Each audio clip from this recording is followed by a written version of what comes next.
May isang followers natin ang nagtanong kung paano daw magpalit ng name sa Facebook. Actually, nagawan ko na ito ng video dati sa Reels ko. Siguro dahil sa tagal na at natatabunan, mahirap na itong hanapin.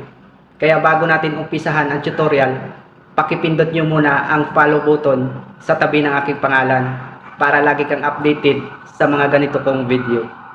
At syempre kapag nagpalit po tayo ng Facebook name, ang una po nating gagawin ay buksan po ang ating Facebook application.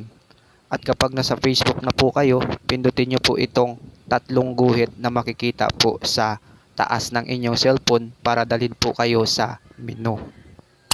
At kapag nasa menu na po kayo, ang kailangan nyo lang pong gawin ay mag-scroll up.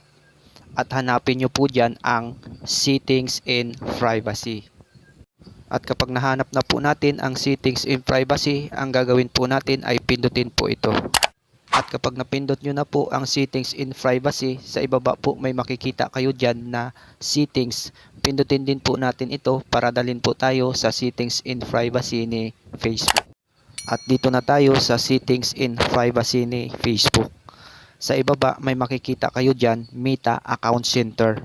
At pagkatapos ay pindutin lang po natin yan. Under po ng Meta Account Center, pindutin nyo lang po ang inyong profile account or profile picture. At pagkatapos ay magpapakita po rito ang ating mga account sa Facebook. Pumili lang po kayo dyan ng isang account na gusto nyong palitan ng pangalan. Halimbawa po itong sa akin, pindutin po natin yung account na sa unahan. At dito ay pwede na tayong magpalit ng pangalan sa ating Facebook account. At para palitan ang pangalan ng ating Facebook account, pindutin lang po natin ang name. At dito ay pwede nyo nang palitan ang inyong first name, middle name, or last name. At kung okay na, nakapagpalit na kayo ng first name, middle name, or last name, basahin nyo po ang nakasulat sa ibaba. Ang nakalagay dyan, kapag nagpalit ka na ng pangalan at gusto mo ulit magpalit, ay magantay ka ng 60 days bago ka makapagpalit ulit ng pangalan sa Facebook. Kung nabasa mo na at naintindihan ang nakasulat sa ibaba, pindutin mo na ang review change.